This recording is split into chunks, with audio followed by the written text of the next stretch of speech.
Another edition of the Cheap Pete Productions Wrestling Podcast. My name is Jack Kilby, Executive Vice President of Great North Wrestling, and I'm very pleased to have a legendary figure in this business on tonight to talk about his experience. And he's really synonymous with Ohio Valley Wrestling and the successes of the quote-unquote golden era of OVW, and talk about his not only his tenure in OVW, but his experiences in terms of the documentary. We'll get into all manners of topics around that, and that would be the one, the only Star Maker, Kenny Bolin.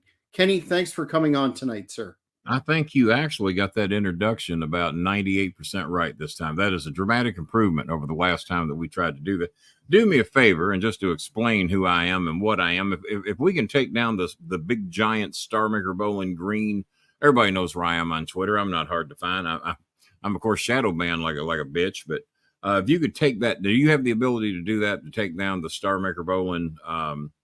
Let me see.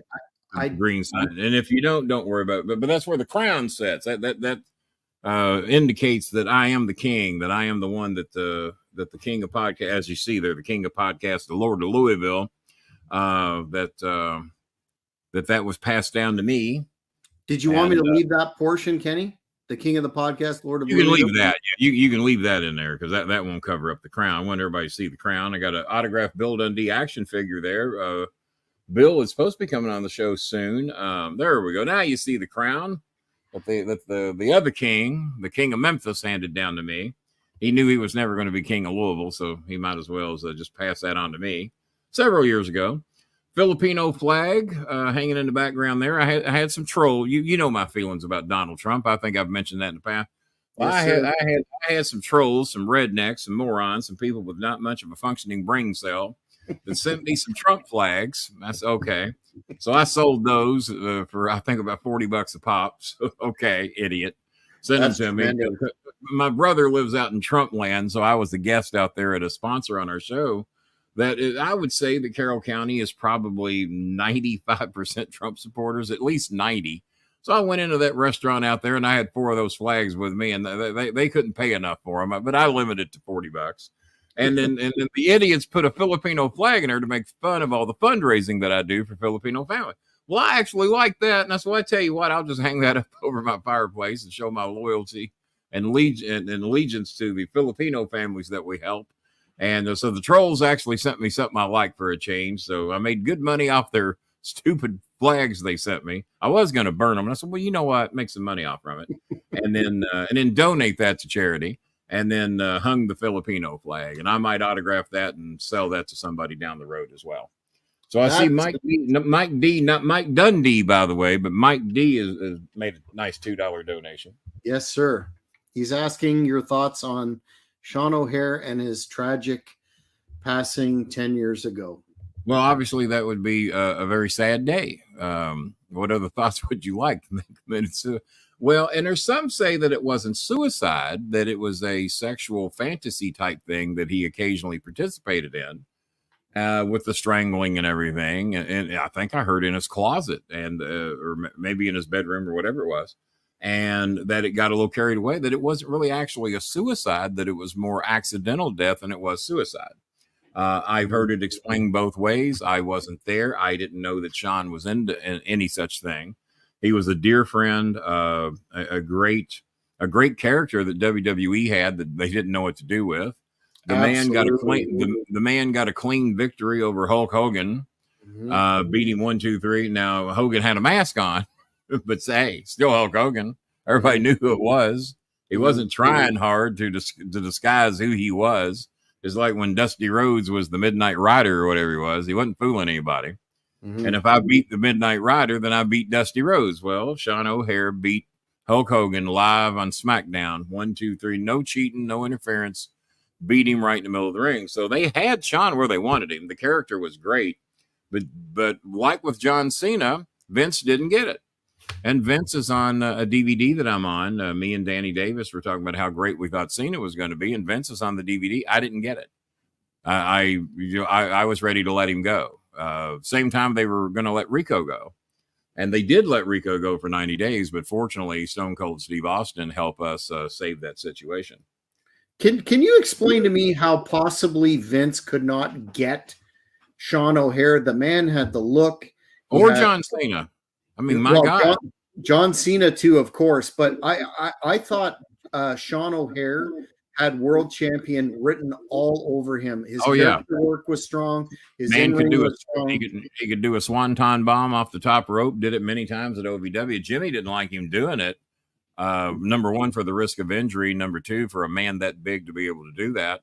Also, Mr. Black, who worked with us, which was in excess of 400 pounds, he could do it as well. But it kind of buries the big man mentality when they do what the little men do. Mm-hmm. So Jimmy wasn't really thrilled with him doing it, but he did it anyway. So what do you do? I think we talked about this before. What a tremendous missed opportunity in Sean O'Haire. I at the time I couldn't believe it when he was released.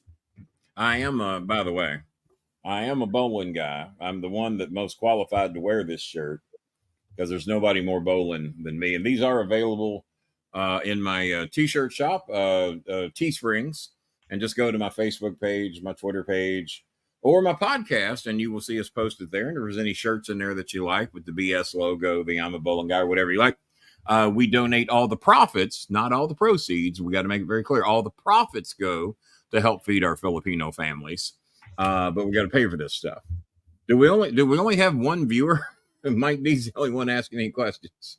No, we have several, but the matter at hand that I wanted to ask you about before we get into the OVW discussion is you are very familiar with Rene Dupree, of course.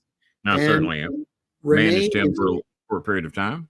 Yes, sir. Rene is making his return to Great North Wrestling, my promotion, on November the 4th in Renfrew, Ontario, where he will be main eventing against Magnum McLaren, the new Canadian champion, the phenomenon, the young man who has future superstar written all over him.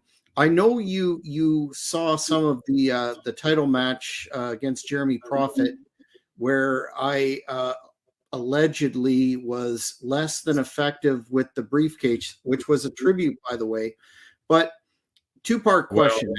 Well, it wasn't allegedly. I saw it, and less than effective. You could have used some coaching. You could have used from a professional.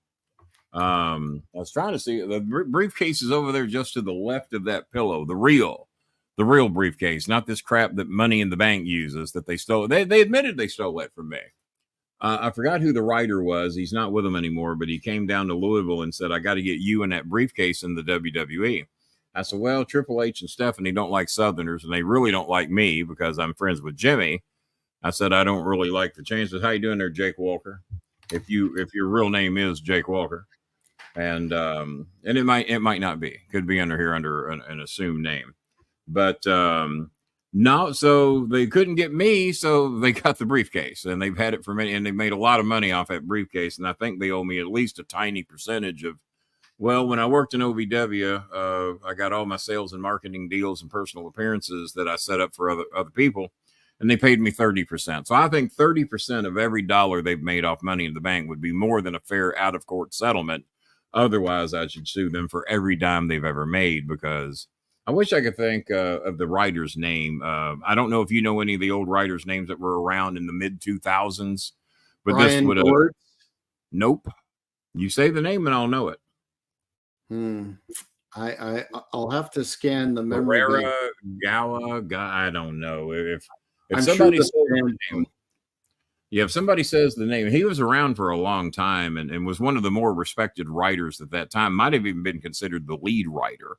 And it would have been in the early to mid 2000s, I guess. I can't remember if it was before or after Jimmy got fired. I can't remember. Just to make it clear, though, that my use of the briefcase as part of the Big Money Players stable is meant as nothing but a tribute. Nothing but a tribute to the great star maker, Kenny Bolin. Well, why didn't you knock the guy out and put him in the hospital for about 2 weeks? Because that's the goal, is just to shoot on him and to hospitalize some people. Even in the movie I was in, I got a movie. As a matter of fact, boy. Oh, we lost Kenny. Hopefully he'll pop back up. Fans, this is just a sample of the entertaining content that Kenny Bolin provides, and here he is back again. We got you back, sir. I guess I hit a button on my keyboard reaching for the DVD. There's a big movie I was in with Al Snow and Kid Cash and Brutus Barber Beefcake, who, by the way, was edited out of the movie. I'd love to tell you why, but for obvious reasons. And Handsome Jimmy Valiant, of course. And I was featured in this movie, as you can tell by the DVD cover. Jim Cornette said this movie did not, it was not released, that it escaped. There might be some proof of that. So, but I was in this movie. And who did you just mention? Raven. Raven was in this movie. Rene Dupree, who is headlining the Great North Wrestling. He was not in this movie, by the way. He was. What do you think of Renee's resurgence that's happening right now with COVID over and the ability to traverse North America? He's making quite a return to the ring. I've done Renee's shows many times. They love me over there. The Canadians love me for some reason. You're over in Canada. Oh, ain't I now? 100%. Yeah, they apparently there's somebody up there trying to smarten those marks up, and I refuse to be a part of that. And so they get a little irked at me sometimes over on Renee's show. And then I got some that are loyal fans that love me over there, that understand what the wrestling business is, and that I am the personification of professional wrestling. As Jerry Jarrett once said, Kenny Bolin is the epitome of professional wrestling, because you never know when he's working or shooting, and that's how it should be. And Danny Davis once said, when I screwed something up on television, he said, "Tell Jerry Jarrett he's a liar." So I didn't pass that on to Jerry, but that was Danny's view. I forgot what I screwed up, but it was something I screwed up bad. And that's when you remember what Jerry Jarrett says, "I'm the epitome of professional wrestling." He said, "Well, you tell Jerry Jarrett he's a effing liar." So, but I did not pass that message on because I didn't want Jerry to think Danny would say such a thing, but he did. So, but no, Renee, I had him for a very short period of time, and there's a reason why. When Renee got here, he lived with me for a very short period of time at my house until we could get him into his own housing. And so he's just there like a few days or something. And Renee and I didn't really get along at first because Renee was 19 years old. He was saying a lot of things that a 19-year-old up-and-comer, regardless who your father is, probably shouldn't be saying. And he said, and this is going to come back to make Renee look pretty smart. Renee said, because it's normally a 2-year project when we would get talent down here. Shit, Cena was here for quite some time. Rico was here for quite some time. Mark Henry, The Big Show, Randy Orton. I mean, you name them, they were here normally for a while, 1 to 2 years in most cases. The plan was be prepared to be an OVW for 2 years, and then you might know enough to actually deserve a call-up. Well, Rene Dupree gets there. He's 19 years old, might have even been 18. And but I think we billed him as 19 on OVW. And Rene told me in private, so to say, that he said, "Well, Kenny, I don't know why you're making all these big plans." He says, "I'll be lucky to be here 6 months." And I said, "Really?" I said, "What makes you think that?" "Well, I don't really need this. My father's Emile Dupree. I don't really need this." I said, "Okay." And so Rene came down with a lot of confidence. And, you know, confidence from a 19-year-old kid with those of us, the Danny Davises, the Rip Rogers, the Jim Cornettes, the Al Snows, the various ones that were there, don't normally like 19-year-olds telling us when they're going to get called up. And especially Jimmy. So we're thinking, what shit? How can he be the son of Emile Dupree and not realize he's going to be here a while? So eventually on television, we told the story that Rene says, "Don't plan on me being here very long. I will be called up to the WWE within 6 weeks." And I want you to know that about 6 to 8 weeks later, we builded it 6 weeks, that they called him up, him and who was Sylvain Grenier. Grenier. And So on television, I was supposed to go out and do an interview with Renee and Sylvan because I was managing them at the time. So I show up and I don't, and we had bets in the back that that Lance Cade, Mark Jindrak, and Renee and Sylvan were not going to be called up anytime soon. And Jimmy had even said he didn't think Lance or Jindrak were ever going to get called up. Now, whether he meant the word ever or not, I don't know, but he didn't think anytime soon. I want you to know all four of them got called up in a reasonable amount of time. And Renee Dupree says, and wouldn't you know, 6 weeks to the day, I have been called up to the WWE. I will be leaving this filthy, stinking place. And he wasn't here long. I did not have Renee here very long. And then Lance Cade and Jindrak, we had a bet, and we had a legit bet in the back. Week 2, 3 weeks later, Lance Cade and Mark Jindrak get called up. And so I come out and I'm supposed to do an interview with those two. And Jimmy's in the ring and waiting on me to get there. And he's got a grin on his face. And we did not discuss this promo whatsoever. It was supposed to be one thing. And now we're going to turn it into another. And Jimmy and I had worked with each other for 35 years at that time. So we knew what to do. And so we get in the ring and Jimmy says, well. And that's the night that he named me the Star Maker. He said, well, if it ain't the old Star Maker himself. Well, there'd been a few kings in wrestling, but to my knowledge, there had never been a Star Maker. And I'd never heard that phrase before I got in the ring that night. He says, well, if it ain't the old Star Maker. I said, you got that right, son. I said, I'm cranking them up one side and down the other. I said, and speaking of making stars, you might realize there's a couple of guys not with me here tonight. And you remember in the back when you and Danny Davis were saying, well, Bolin, your role's going to come to an end. You've been sending them to the WWE left and right, but this Cade and Jindrak, it's over. They're never going to get called up to the WWE. And wouldn't you know, Jimmy, 3 weeks later, guess who ain't with me tonight? Cade and Jindrak. You know where they're at, Jimmy? They're in the WWE, right where you and Danny Davis, and this is a shoot. This is what was said in the back, but it makes good television, so what the hell? You bet me that those boys would never get called up, and 3 weeks to the day, they're now big stars in the WWE. You're right. I am the Star Maker. You remember how you looked at me when I told you that they were going to be called up within the next 90 days?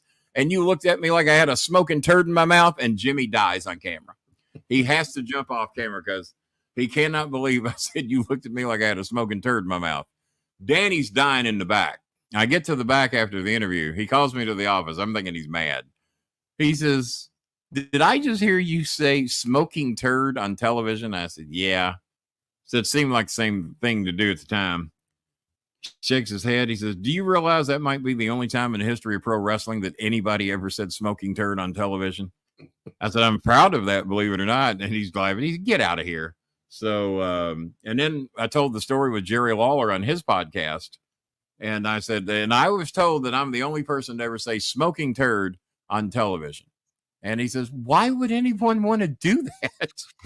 It seems like the thing to do. And I'm going to go one more thing. I'm on some memory medicine now. And I'm on it. I'm like 2 weeks in. And the memory medicine gives you strange dreams, very colorful and very bright dreams. And it does. I mean, it's sparked me a little bit over the past couple of weeks. More than a little bit. I feel my podcasts are better than ever because it just feels like the flow's coming out better. Mm-hmm. I have a dream about Jerry Lawler last night. Somebody sent me a picture of what he's looking like now. I wrote him a letter and said, hey, I said, are you considering going on tour as what was it? Jerry Lee Lawler, because he's wearing a cowboy hat and he's got the big gray beard and mustache. Similar to yours, only solid gray. Yeah. And he just grinned, sent me a smiley face about it. And Jerry Lee Lawler. So I had to look up his real middle name. Do you know Lawler's real middle name? I did. It had such a Jerry Lee Lawler had such a great ring to it. I thought maybe that is his middle name. Maybe I've just called him out for it, but I looked it up and I didn't know. I've known Jerry since 1974. I never knew his real middle name. I was wondering if you knew, because I now know.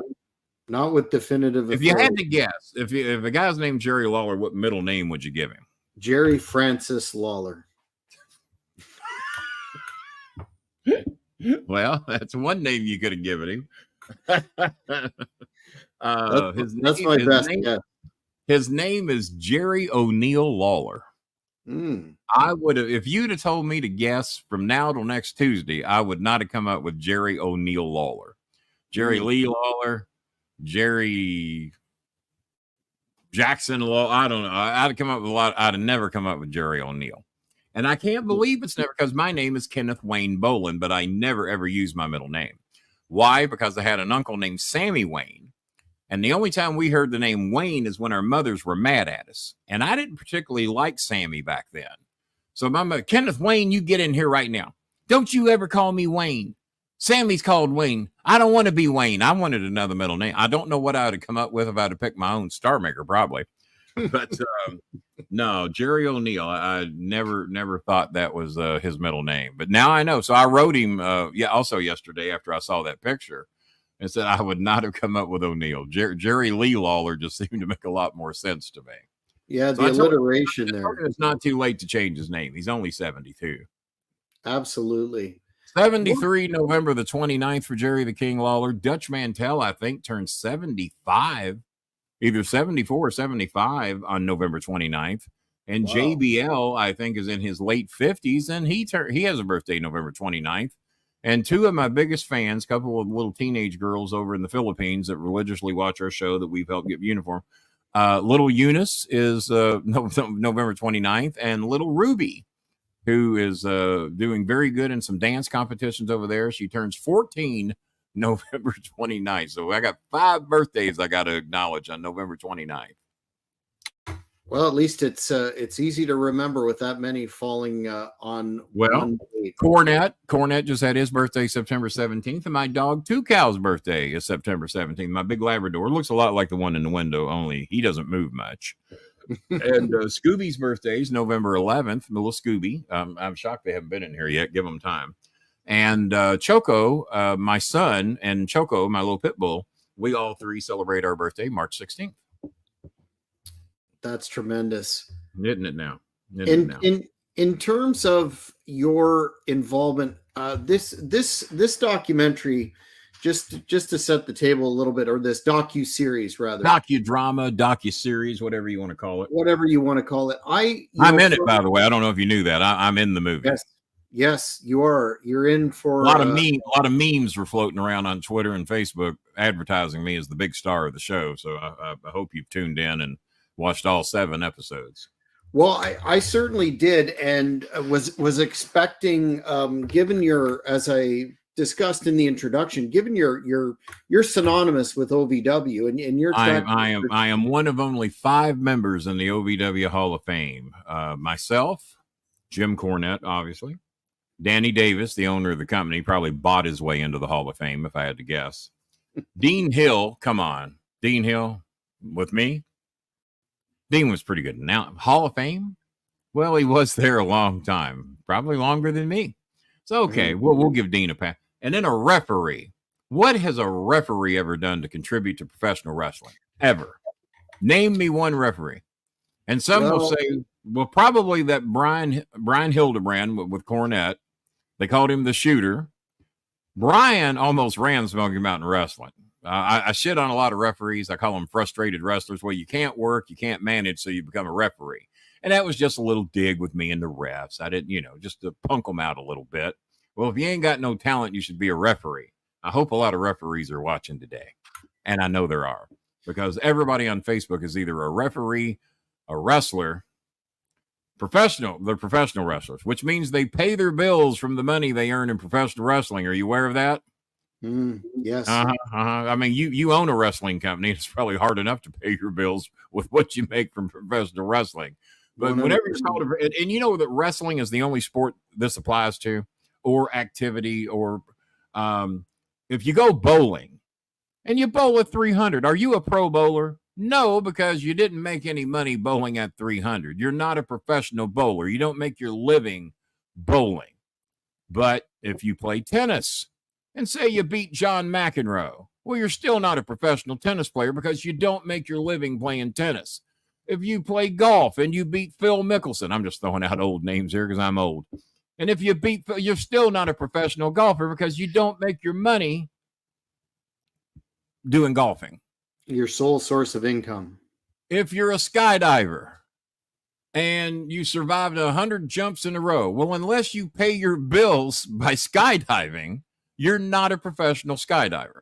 You can name sports and activities until the cows come home, even 2 cow. You're not a professional. But in professional wrestling, if you got a pair of boots, and in many cases not, if you have tights, and in many cases not,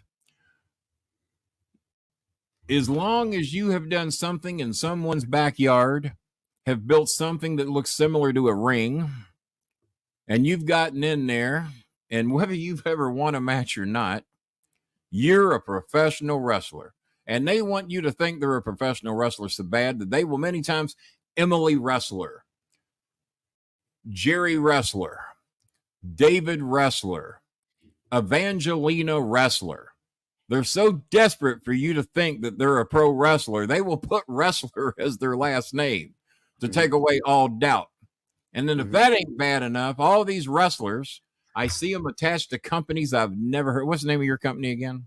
Great North Wrestling. See, at least I've heard of Great North Wrestling. I know about Great North Wrestling, but I'll see these people on Facebook, more Facebook than anywhere, not so much Twitter, because you have to have a verified account. Well, you don't have to have a verified account, but they make you throw a license and shit, or X or whatever the hell they call the place now.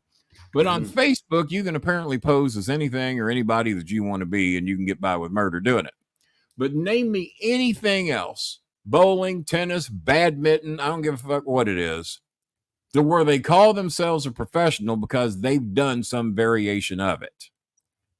Professional plumber, you know how pro plumbers make their living? Plumbing.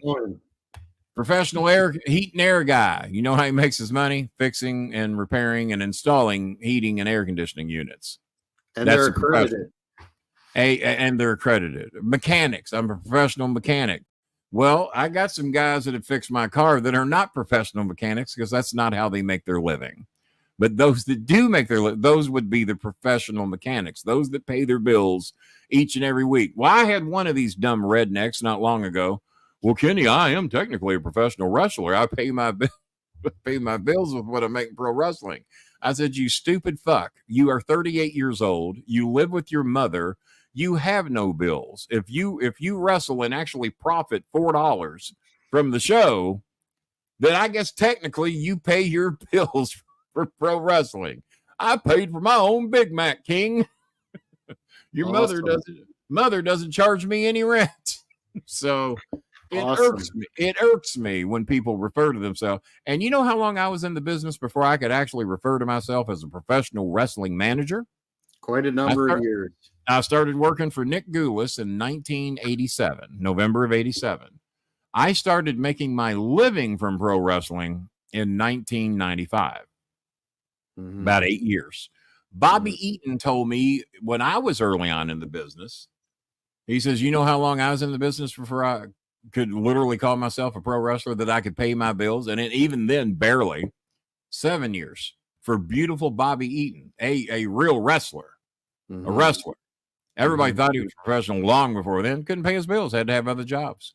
Had to live with family and friends, shit like that. So, no, you're not a professional. Facebook, 99% of you need to ditch your goddamn profiles because or change it. Put aspiring wrestler. Put amateur wrestler. Most of you lose money wrestling. You didn't expect us to cover this on the show today. I hope you're willing to go overtime because this really hurts me. I've covered it on my show. I want to cover it on yours. If you're not paying your bills, you're not a professional. You're either an aspiring wrestler, an amateur wrestler, or it's a hobby. Call it a hobby. Golf's a hobby. Bowling's a hobby. Tennis is a hobby. It's a hobby. And I'll tell you who told me that. Dutch Mantell, when he first met me in 1995, right around there, he says, Kenny, he says, you're pretty goddamn good at this. He says, I'm going to go on to say, and he may or may not admit it, you might even be better than Jimmy Cornette. He says, but it's hard to make a living in this business. He says, so if you will just treat this as most people's golf, only golf costs a lot of money to play. You can do this with and at that time I was using one of Cornette's rackets, tennis rackets, and I was wearing a pair of black dress pants and a members only jacket.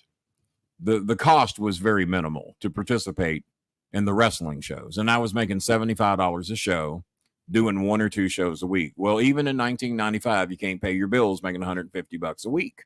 But that was more than a lot of people were making. Many people were getting $20. And I'd never go out of town. I just worked local shows that were easy to get to. So whatever I made was profit.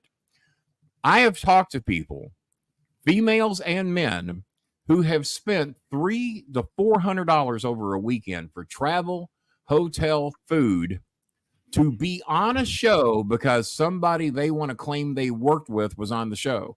One of those people was Arn Anderson, of all people, and he'd been out of the business for a long time. And I factored up. I said, what are you getting paid for the show? She said, $20. I said, not really. I said, you're spending over $350 to be a part of this show. You're losing $330. Yeah, but I can tell everybody I worked on a show with Arn Anderson. So she does the show, never meets him, never saw him up close. Saw him from the ring, saw him in the ring while she was in the locker room standing at the curtain. Never met the man. But I can say I worked on a show with Arn Anderson. Well, I don't think that girl's in the business anymore because that was a few years ago. That was back when Arn was actually working shows. So let's see. It's kind of the antithesis of the OVW philosophy, where those folks are. And speaking in terms of the docu-series, we're seeing, all facets. Oh, so you want to talk about that? So you want to talk about what you advertised me to be on here for? To talk about the Netflix series? Okay. Well, we can throw up Green Gaze's comment there, bro. Tell Mr. Bolin. Well, I'll let you read it. You go ahead. It's your show. Bro, tell Mr. Bolin Russo wants him back on the brand, bro. Greeny bro. Tell Sir Bro a lot that if he wants me, he's got my home phone number. Give me a call. I don't think he wants me. I think he's very happy with the cast of people that he's got. He's got Al Snow on every Wednesday or Thursday. Goes head to head with me. What the hell? Says he loves me, and then he goes head to head with me with Al Snow. We're killing him in the ratings, by the way, but still, I don't want to brag. That's not like me to brag about anything. It's not of my ilk to brag about my accomplishments and abilities. I don't like to do that. Why you laugh? Why you laugh like that? No gimmicks, guy. No, I'm just agreeing with me. I'm marveling with your candor. Yeah. Oh. Well, Here's a little warm here today. I don't have the air conditioning on today. A little warm. Here's a message from Bossman Maurice, who says, I can't hear you guys as I'm at a bar in Ireland, but looking forward to hearing it in the morning. Ask Kenny what he thinks of Bischoff. Oh, yes. He's at a meet and greet Q&A with Bischoff as we speak. He started a fuck Dave Meltzer chant tonight. Wow. Bischoff started that? Yes, sir. Oh, okay. All right. Well, number one, my daughter-in-law and son have a home in Ireland. My daughter-in-law is still there right now. My son is traveling to several different countries right now and came back here to America for a couple of medical procedures he needed to do. But so, yeah, I'm very familiar with Ireland. I also saw that they were and I'm going to get to the question here in just a minute. I love Eric Bischoff, by the way, and I'll cover that here in just a second. Because I don't think Russo and Bischoff get along, do they? Or do they? Absolutely not. Because they used to work together, right? Yes, and in that Dark Side of the Ring Bash at the Beach 2000 episode, Bischoff buried Russo so deeply. Oh, really? Coughing up dirt. Yep. Okay. All right. Wasn't aware of that. Because I'm friends with both. I've had Eric on my show a 3 times and just excellent episodes. He did get on me for interrupting too much, but if you're coming on my show, that's going to happen. So, but I promised him to be less interruptive the next time he comes on. But I love Eric. My son loves Eric because they're both motorcycle guys. So what was the fuck chant they got going? Fuck Meltzer. Yeah. My problem with Meltzer is that Meltzer worshipped Jimmy with a fucking passion. OVW was the greatest show on television when Jimmy was there. Write-ups about us every week. Best show on television. Better than Raw. Better than SmackDown. You got to watch OVW. When Jimmy left, he contacted Meltzer. Well, Jimmy didn't leave. He got fired. When Jimmy got fired, he contacted Meltzer and told him, please don't ever say another positive word about OVW ever again. Guess what? We never ever saw out of Meltzer's mouth ever again. So all of a sudden, when Jimmy's there, we're the best goddamn show on television. Jimmy leaves. The numbers are still the same, if not better in most cases. The crowds are just as good, if not better, because the crowd was based on what WWE star are you bringing us? Well, we still had a contract with WWE. I was there till 2008 when the contract had ended. We started it in 1999. But Meltzer never said another fucking decent word. And I have reached out, even now that Jimmy hates Meltzer because Meltzer dared like something AEW has done. I think Meltzer must have found somebody he likes to blow over at AEW because he does go a bit over the top as to how good some of the matches are. I would think he's just as old school as me and Jimmy and Dutch Mantel and Jerry Lawler and a few others. So what is it that all of a sudden happened over there that they're the best goddamn company in the world? And I have reached out to him even after Jimmy turned on him, or it's probably Jimmy turned on him. Jimmy turned on me over the Russo thing, over me working for Russo. And but no, I've worked with Russo. I've had Bischoff on a couple of times, and I don't have anything bad to say about either guy. I think me and Bischoff would have gotten along pretty good because I think Bischoff would have given me free reign to be me. I know Russo would have, and Russo's been very complimentary of my managerial and speaking abilities over the years. And even though I never got to work for Bischoff, I think he and I would have got along pretty good. Fuck Meltzer. Where's this meet and greet at? Where's this go? In Dublin? Dublin, yeah. Bischoff is in Dublin right now? Yes, he is. I would have had my daughter-in-law go down and say hi to him and say, hey, I'm Kenny Bolin's daughter-in-law, and he would shit. But she works for Google now, and I don't know that she could have got the time to go down. I don't know. If it's right now, she could have, because fuck, it's 11 o'clock. They're doing a meet and greet at 11 o'clock at night in Dublin. It's 11 o'clock over there. I think it might have started a bit later. About 9 o'clock or something. Yeah, I think it was in. I would have given anything to have Maya go down there and say, hey, Mr. Eric, I am Kenny Bolin's daughter-in-law. And he says, fuck Meltzer. Oh, that would have been over, wouldn't it? That would have. And he says, fuck Meltzer. I'd have been Eric Bischoff's best friend if she'd have done that. Yeah, it's interesting. You bring up the falling out, so to speak, with Jimsy and Jimsy. Yeah, you and Hannibal both call him Jimsy, right? No, that would be a shout out to Matt Granahan, the King of Connecticut. He's the one. The King of Connecticut, yeah, Matt Granahan. Okay, that's Jimsy. I love that because not even I came up with Jimsy. I like that better than some of the names I've come up with.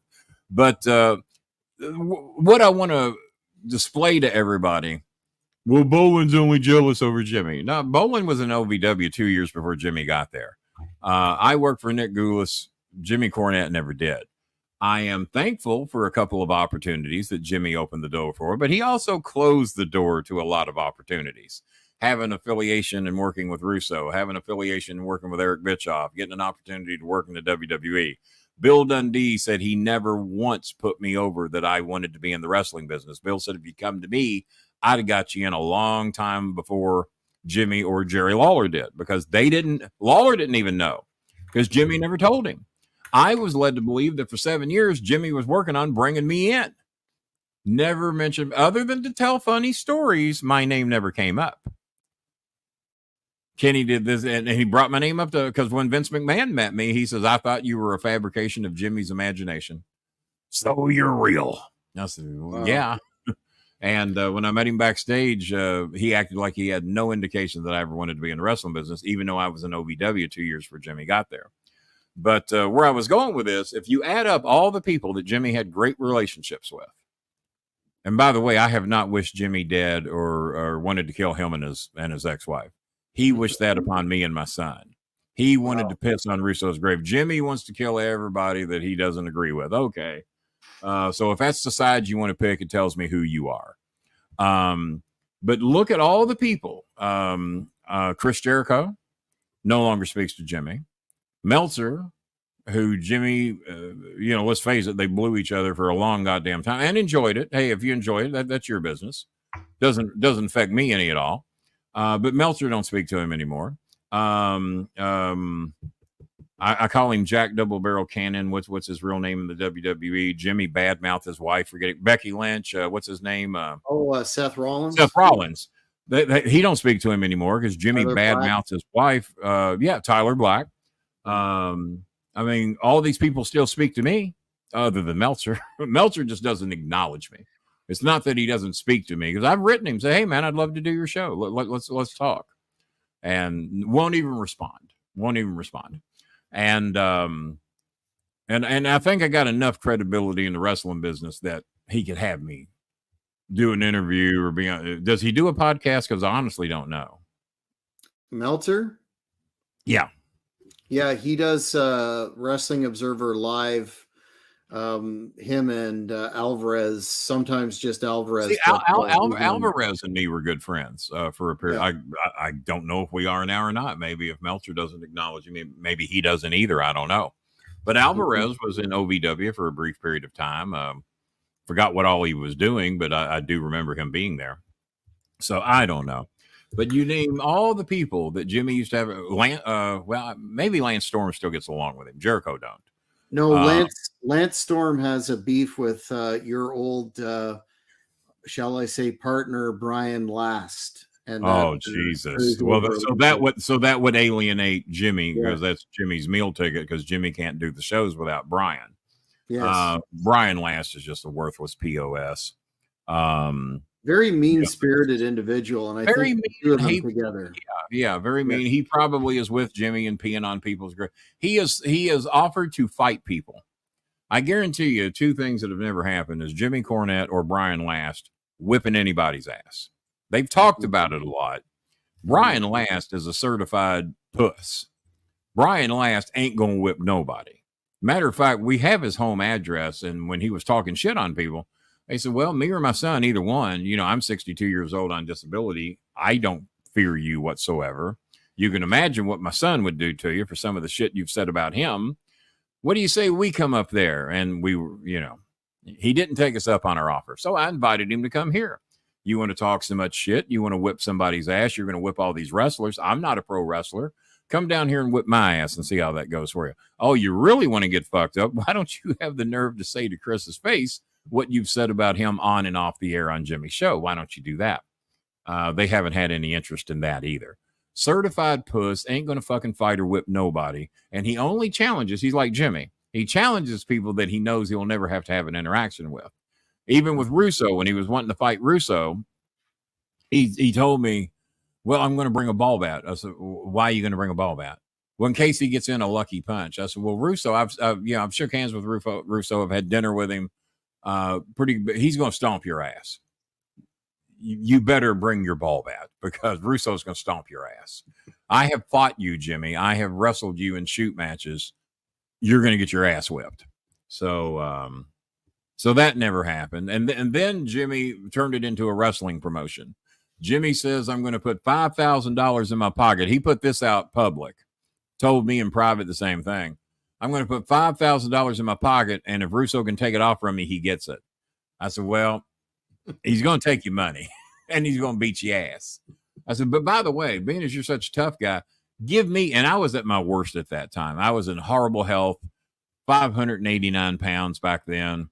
I said, give me that shot. I said, put $5 in your pocket, $5,000. And if I get it from you, I win. And if I can't take it from you, I give you $5,000. Nope. That was the immediate answer. So he thought he could whip Russo, who's in shape and not in the misery that I was in at that time, but he didn't want to fight me. Okay. Well, he was for life in me with fights and shoot fights and wrestling matches. So at least he knew with me how it was going to go. But I think somehow in his head, he thought he might be able to whip, but I'm going to bring a ball bat. Okay, now you're a pussy. You hit Russo with a ball bat. You're now a certified pussy.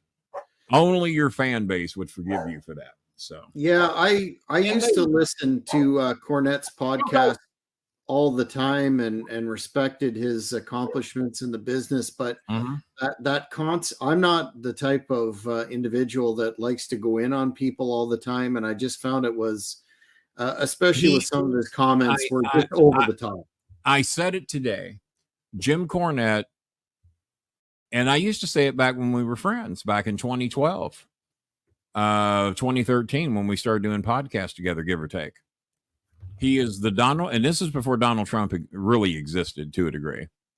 He's the Donald Trump of podcast. He has found an ignorant base, a racist base, a homophobic base, a anti-transgender base that loves the shit he says, just like Trump. Trump has all of these people that think he's this rebel and he's this tough guy. He's convinced them of that. Oh, I think most of his base thinks he can fight because he talks about it all the time. Well, I saw him run into Santino Marella after talking a lot of shit on him, and that was all he could do to get out of that situation. Someone said, well, did he really spit on, what's his name? Who's the guy he supposedly spit on? The guy that made fun of Jim Ross? Oh, Ed Ferraro. Ed Ferraro. Did he really spit on Ed Ferraro? I said, yeah, and that tells you what a pussy Ed Ferraro is. I said, because 2 times I have been spit on. Once was at a wrestling show where I pulled the guy out of the 3rd row, and I just told this story on my show the other day. You're not supposed to do this because you're doing a show. You do not spit on me. I don't give a fuck if you're the Undertaker. If you spit on me, you're going to have to kill me. I do not tolerate being fucking spit on. And this fan spit on me, and then I turned around to see who did it, and I'm wearing a suit, which I abandoned those after being spit on, and someone threw nacho cheese at me at a show. And I turned around, saw he was, and it was only 3 rows deep. All the fans were in the upper level of the bar. He's in the 3rd row of the lower level, and it wraps around the arena in the lower section of the bar. And I turned around, and this little fucker who goes about 175 pounds if he's lucky, bragging that he spit on me, pointing to himself like, yeah, I did it, motherfucker. And I looked at my wrestler, and I went back because we're getting ready to head to the locker room. I went back and I grabbed him by the collar of his shirt, pulled him over the people in the next 2 rows, drug him into the floor. Well, the wrestlers know the shit's on now. So to make it look like they're not trying to help me, they block anybody from getting involved. And I got him down, and I don't hit him with my fist because that's a violent assault. I'm saying, spit on me again, motherfucker. And I'm slapping him as many times as I can. Open hand, making sure everybody sees that. Because I know if I hit him with my fist, I'm probably going to jail. He ain't worth going to jail over. And I slap him as many times as I can till I wanted to say the police, but I'm sure it was security. Security gets there and pulls me off from him. I'm yelling at him as they're dragging him out of the bar. I said, you be out in that parking lot, you motherfucker, and this shit's going to change. You're going to get more than slaps if you're stupid enough to be in this fucking parking lot.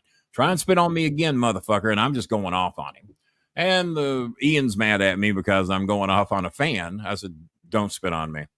Do not spit on me. Whether I can whip your ass or not, I'm going to try. And I mean it, man. If Undertaker had ever spit on me in the back because he didn't like something, well, he's going to have to whip my ass, and he probably could have. But do not spit on me. And it happened once as a teenager, somebody spit on me. So the fact that Ed Ferraro let Jimmy, the pussy, spit on him and didn't do shit about it tells me that Ferraro was probably a bigger pussy than Jimmy. Do not fucking spit. That is the nastiest. Yeah. I wouldn't even let him do it during a scripted match. Yeah. Well, so-and-so is going to spit on you. No, he ain't. No, he ain't. He might act like he did, but if anything hits me, the shit's on. But as a fan, cheer, boo, say whatever you want, blah, blah, blah, but don't touch the wrestlers. Don't throw of course at the wrestlers. And definitely I didn't even try to fight the guy that threw nacho cheese on my $150 jacket I just bought. Well, okay, that's on me. As a heel, I wore a nice jacket to a wrestling show. Well, then again, so did Bobby Heenan and all those guys. So I thought I could get by with it. Well, I didn't have the level of security they had.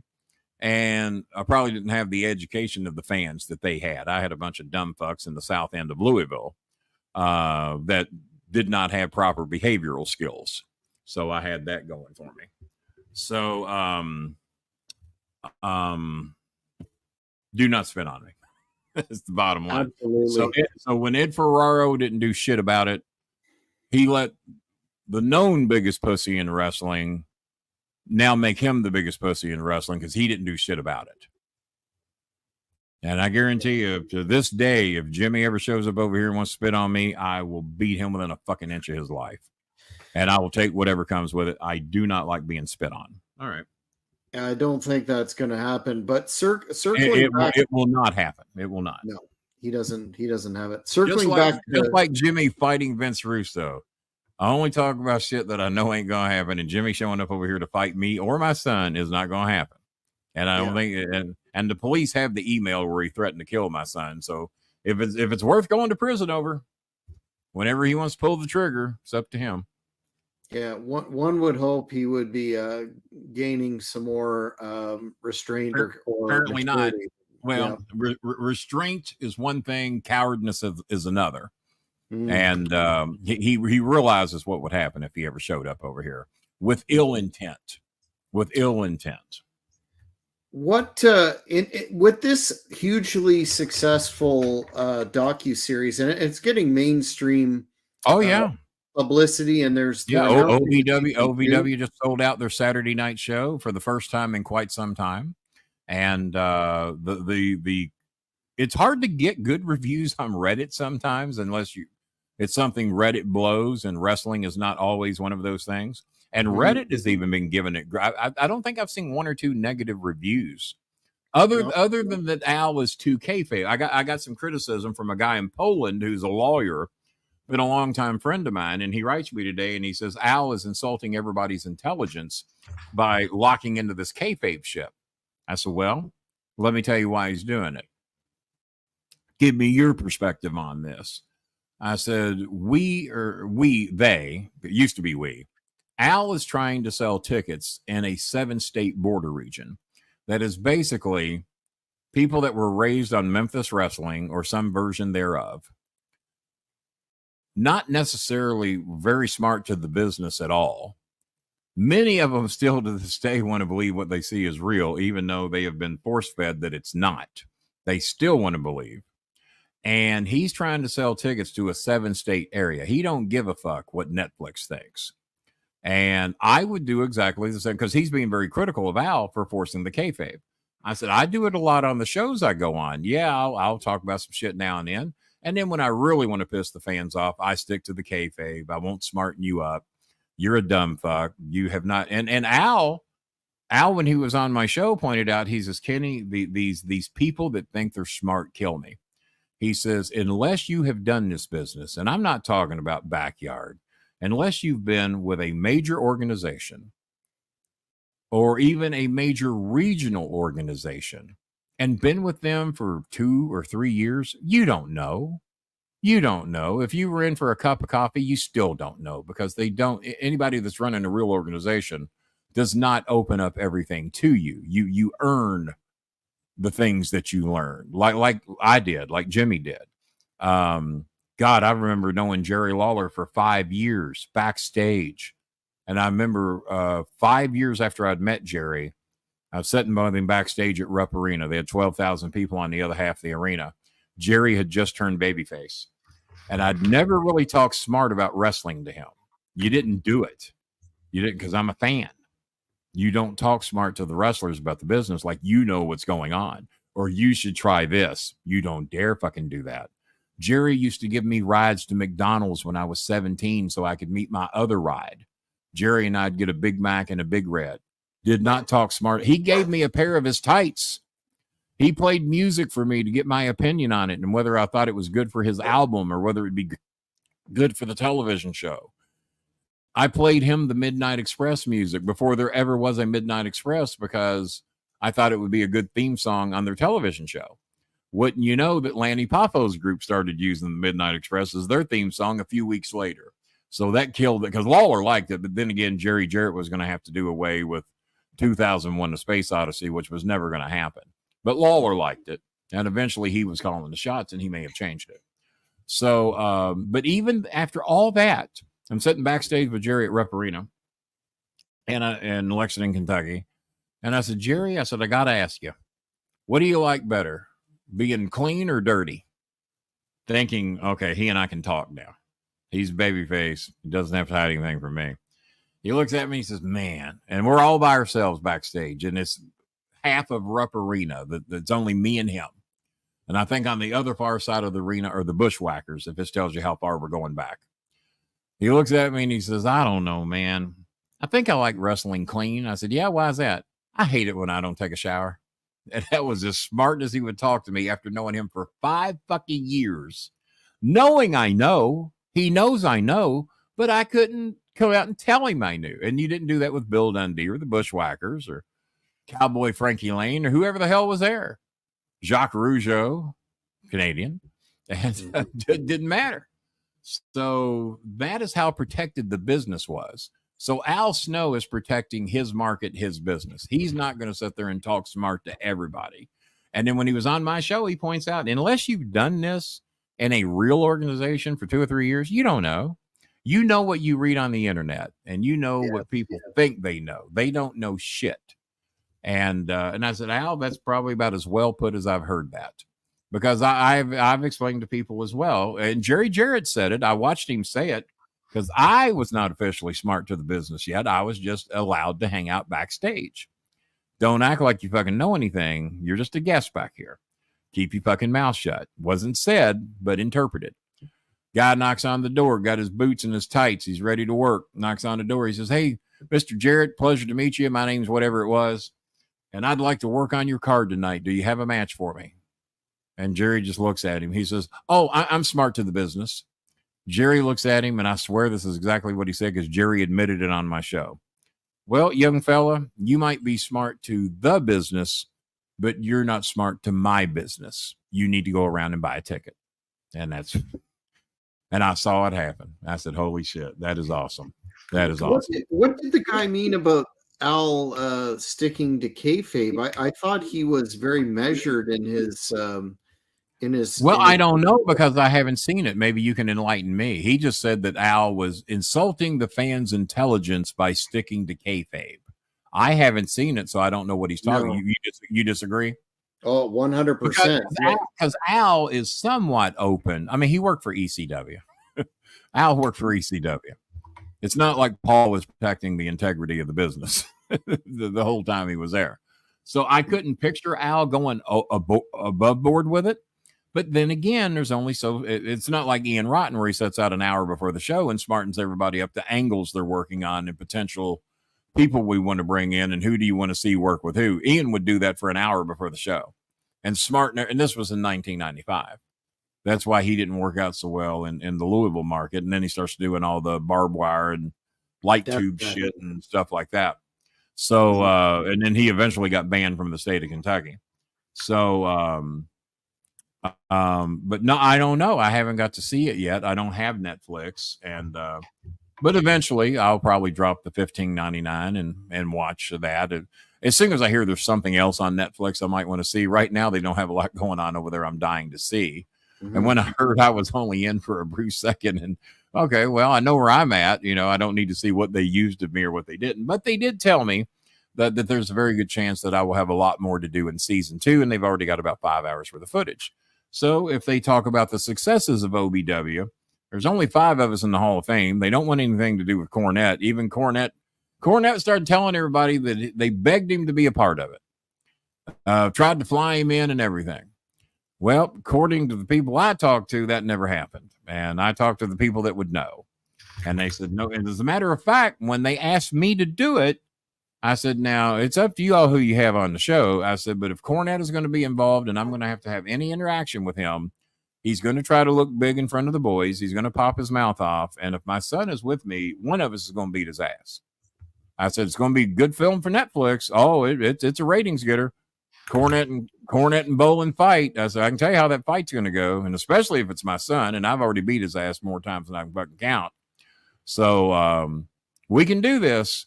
But out of respect for Al Snow and Netflix and others that Jimmy has harassed in Al's company, out of respect for us, and I won't mention the young man's name, but Jimmy and his wife tried to ruin the life of a guy that works for Al Snow. So I think out of respect for me and that young man, Al said, well, there's no way we can bring him in on this thing, even if anyone wanted to. But Jimmy, of course, to save face, well, Bolin's in it. Why aren't you in it? Bolin's bragging about how much they filmed with him. Why aren't you? Well, you don't have to fly him in. They're right here. Where were they going to fly Jimmy in from? He's right here. And I think they were talking about flying Danny Davis in. I don't know. Is Danny Davis in any of the episodes?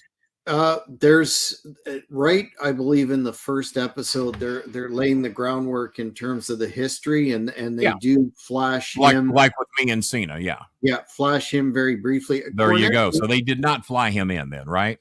No. Well, that's when Jimmy was claiming that they were going to bring Jimmy in because they're flying Danny Davis in and all that. Don't have to fly Jimmy in. He lives down the fucking road from me about 5 miles, 6 miles.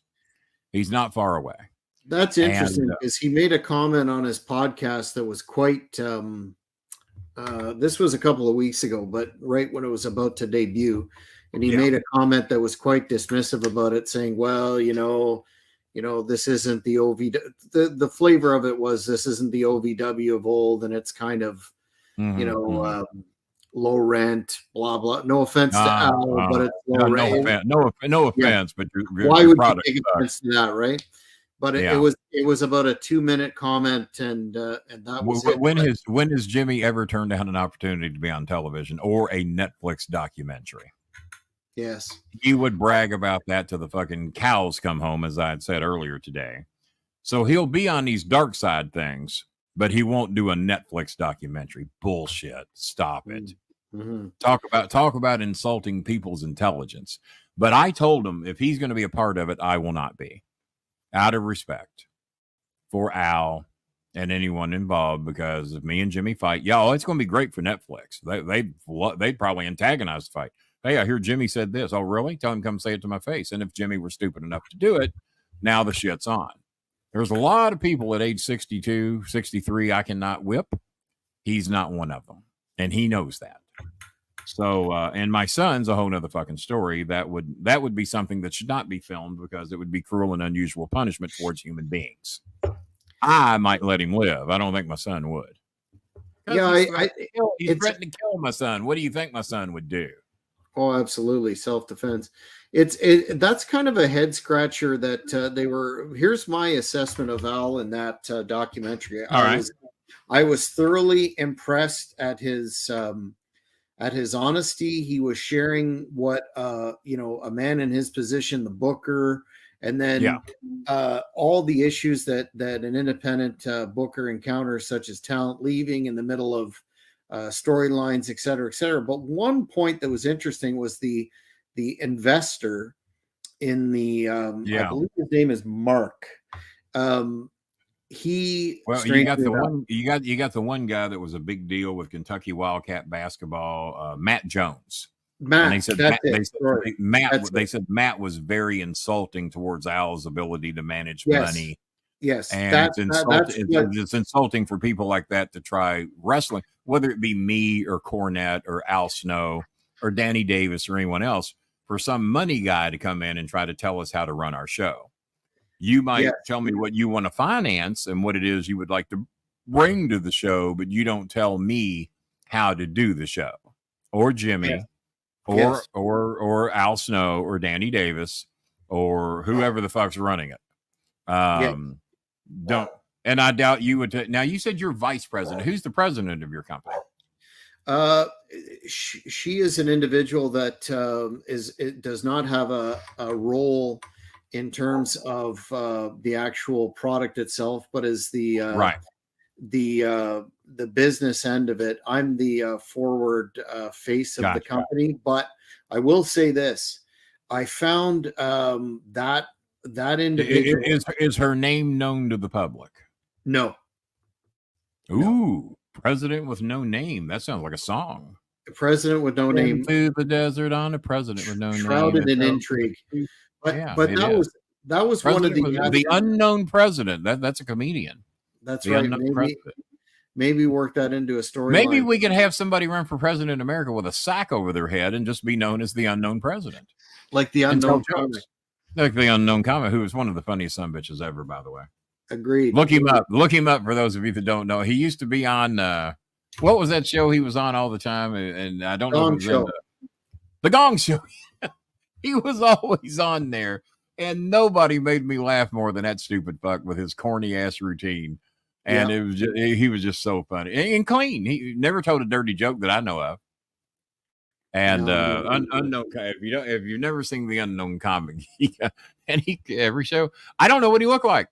I guess eventually he revealed his identity, but he had a bag over his head, fucking grocery bag. Yeah, with eyes in it. Quite a brilliant prop. But the unknown president. I bet he'd get over and probably win the election. The unknown president. Anything's possible. But I thought that in an animated cartoon. Something. Al came across very, very well in this whole thing, and very realistic in his portrayal of the concerns that he had, etc. But dealing with this Matt fellow, I thought, man, Matt Jones, he's a big deal in Kentuckiana sports radio. That's the guy. Big podcast guy. He's been on my show once. He said he was going to come back on because the original plan is that anybody that worked for Ohio Valley Wrestling, thanks to the financial backing and all the because Al has said they're in several million homes due to all the television networks they're lined up with, including Fight TV.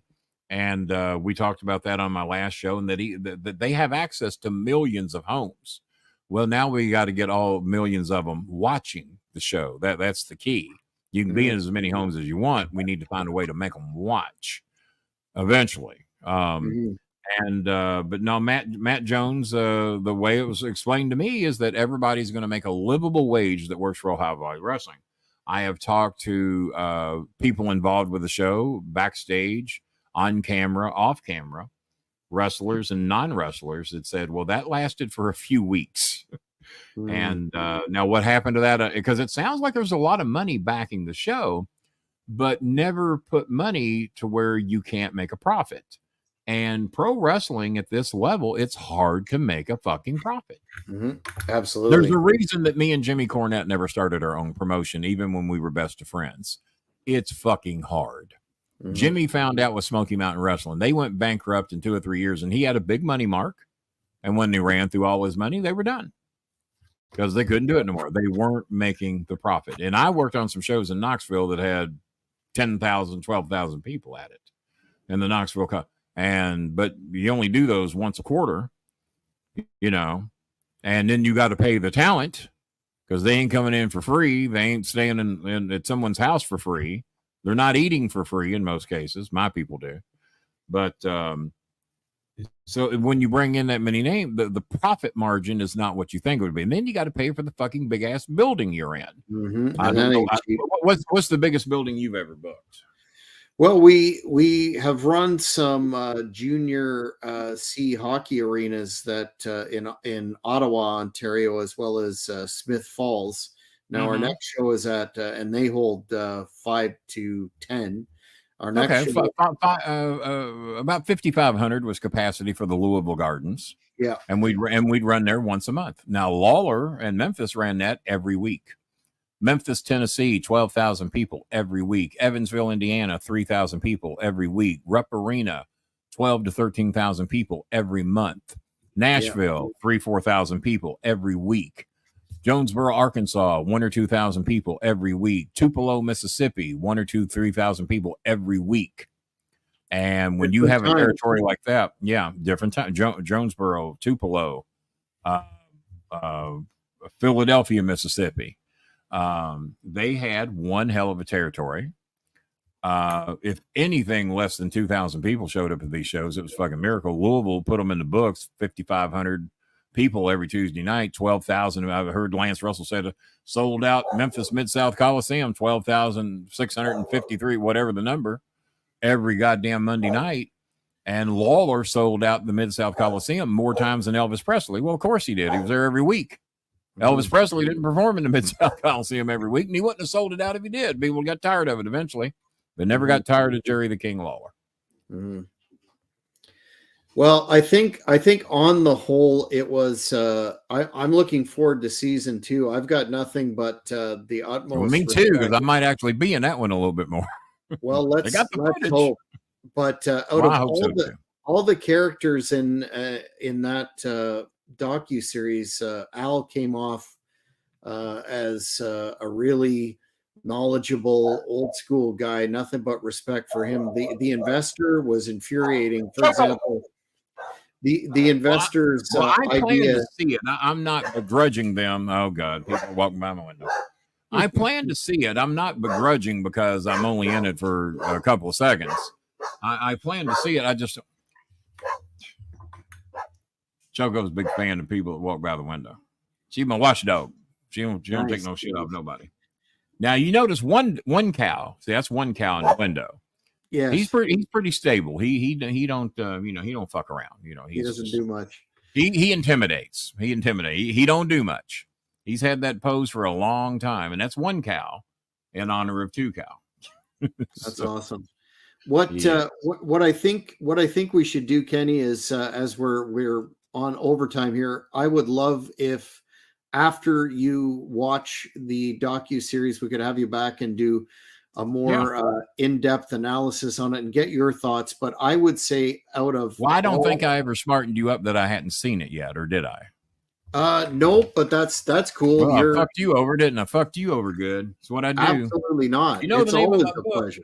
You know the name of my book? I got one handy here. They're selling like hotcakes. I probably screwed you too. There it is. And I got you because you thought I'd actually seen the damn thing, and that's not the case. So you brought me in to talk about something I absolutely know nothing about, and I still made it probably one of the most entertaining shows you've done in 10 or 15 years. You know what? It's at least as entertaining as the last time that we spoke, but I want to absolutely have you back and go in more in depth, and that might set the table for the fans looking forward to season 2. But I will say this about the documentary, and I'll be interested in your thoughts afterwards. Sure. The thing that irked me the most, so to speak, was the money guy coming in there and telling Al Snow how to run his business. And he irked a lot of people. That's what the number one complaint I've heard, and they wanted to know if this was a work for the show, and I said no, that's pretty much who he is.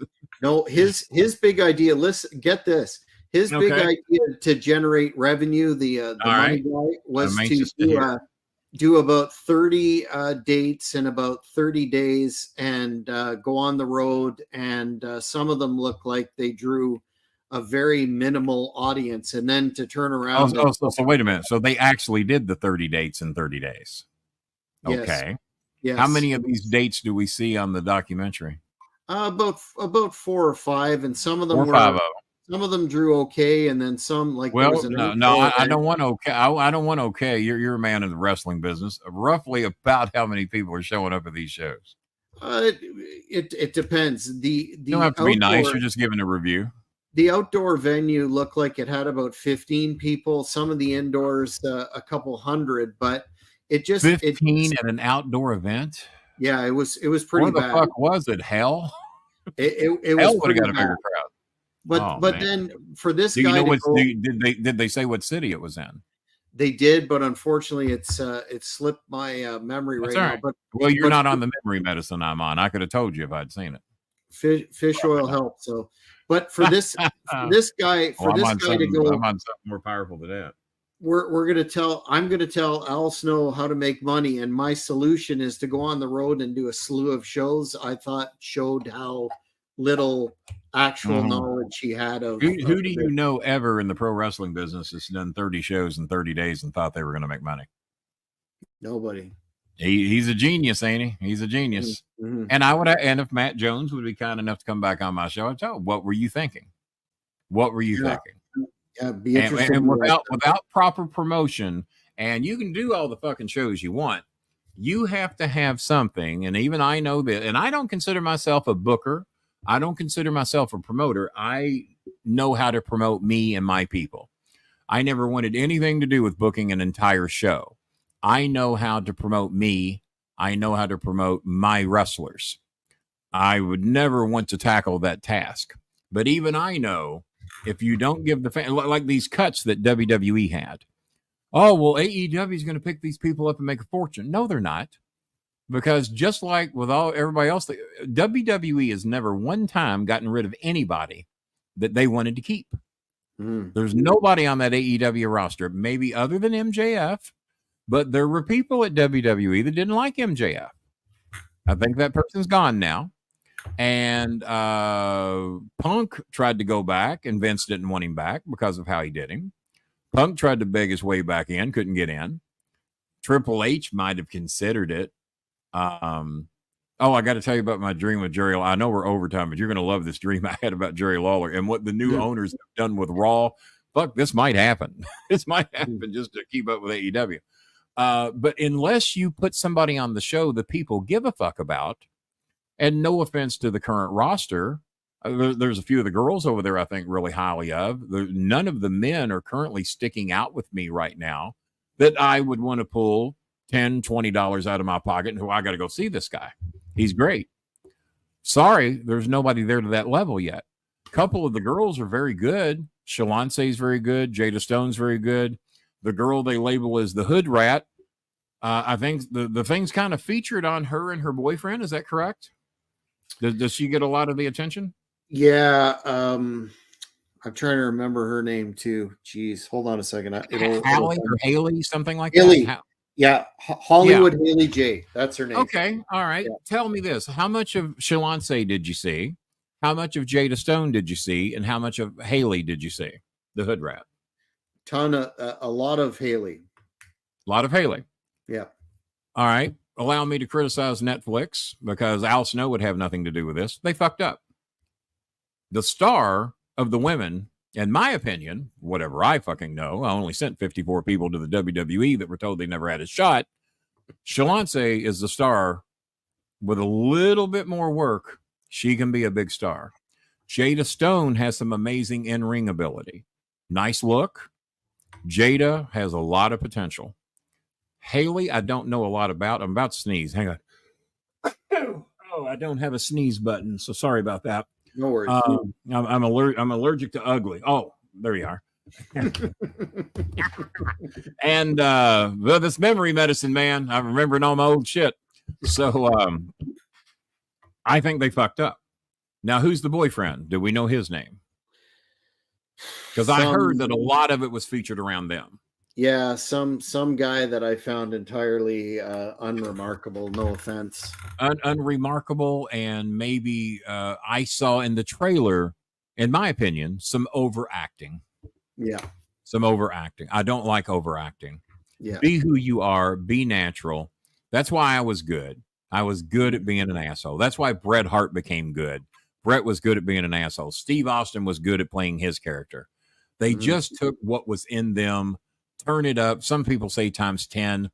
I think Kenny Bolin on television was turned up maybe 3 or 4 times. I've heard people say times 10 because I'm so nice and charitable off the air. I can still be an asshole if you fuck with me. You know, even at age 63, if my knees and back and everything worked real good, I still think I could be very entertaining on a television show. But for what I do right now, broadcasting and podcasting are it. That's all I can do. Physically, I can't do the other shit anymore because the knees and back will not allow it. But no, I think they fucked up there. I think if there's 8 fucking parts of this, distribute all the talent equally or as equal as you can get. If you're going to feature anybody, I think Shalonce and Jada Stone on the women's side would have been where I would have put some attention. Obviously, Layla Gray, who's doing a great job in AEW. But Jade Cargill is now gone. Jade Cargill was a lot of that. Jade Cargill, to me, is the most natural-born wrestling star going today, female or male. Jade Cargill, there's not many people that can go to New York City, put on whatever it is you want to wear that shows off what and who you are. I mean, I can go up there and I can wear my neon and my pink and my cutoff sleeves and my compression shirts, and there I go, well, there goes a weird looking motherfucker, and that's about as far as it's going to go.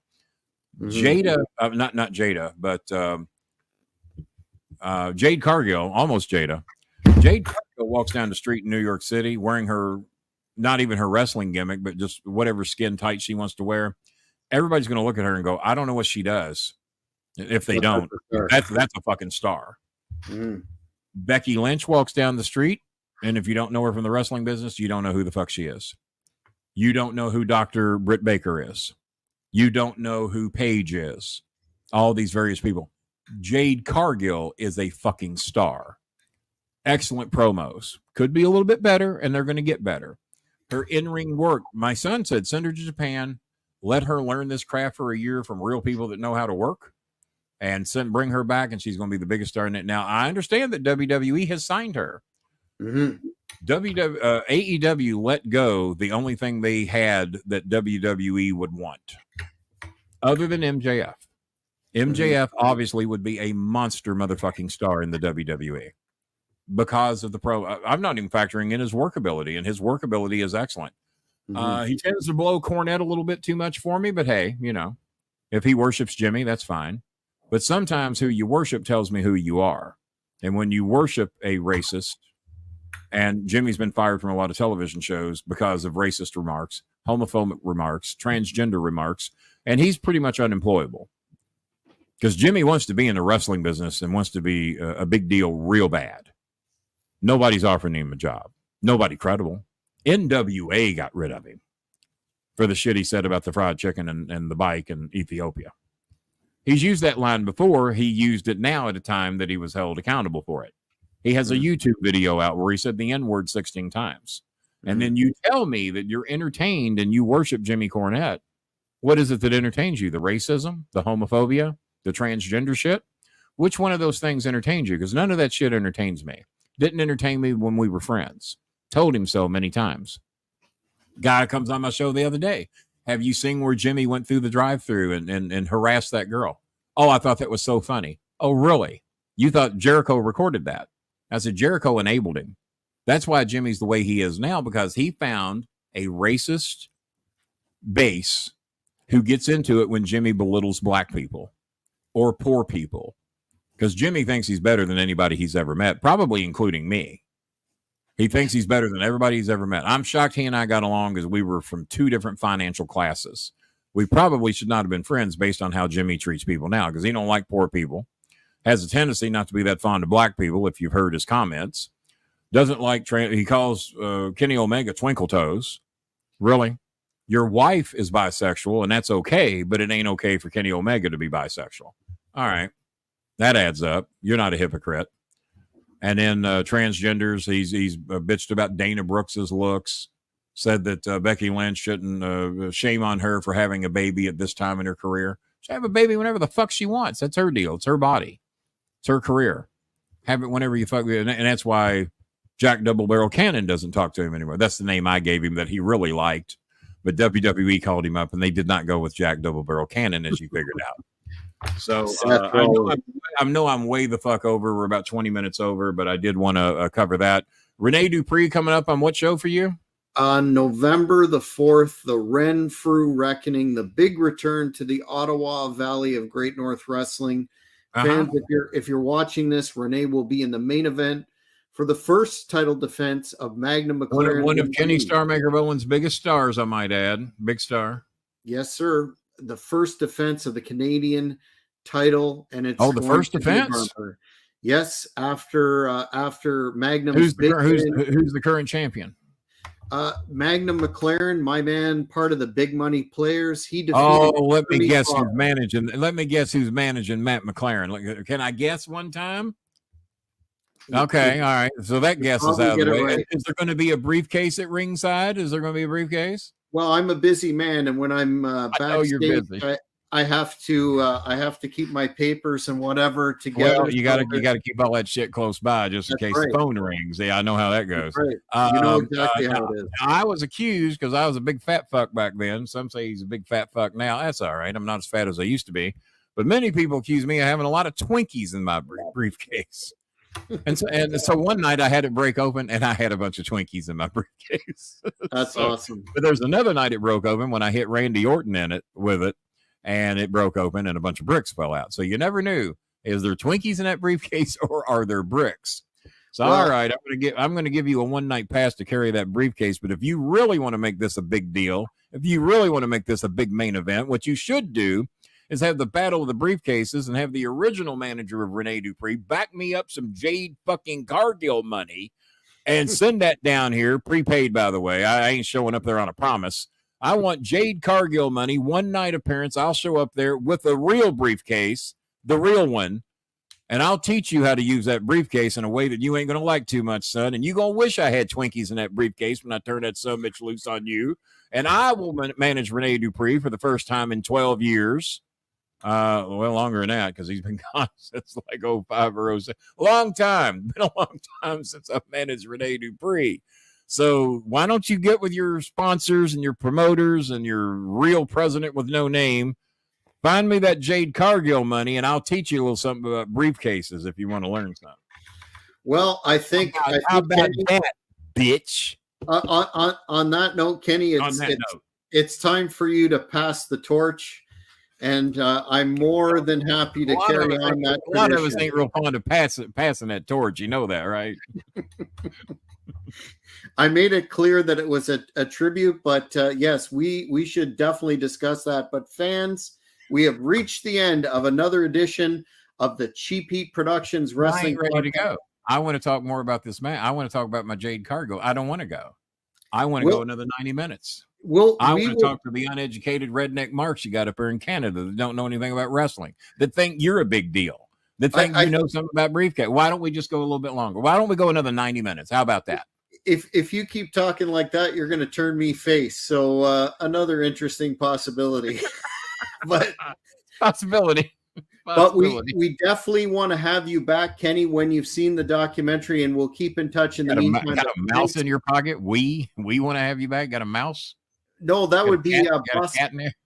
That would be Boss Man Maurice. Who's gonna yell at me because I made you go 24 minutes over? Who gets that heat? Nobody yells at me because they see how I utilize the briefcase now. There you go. Okay, all right. There you go. But it is called Cheap Heat. It is called Cheap Heat. So, fans, I want to say once again, thank you for joining us. Thanks to the Star Maker.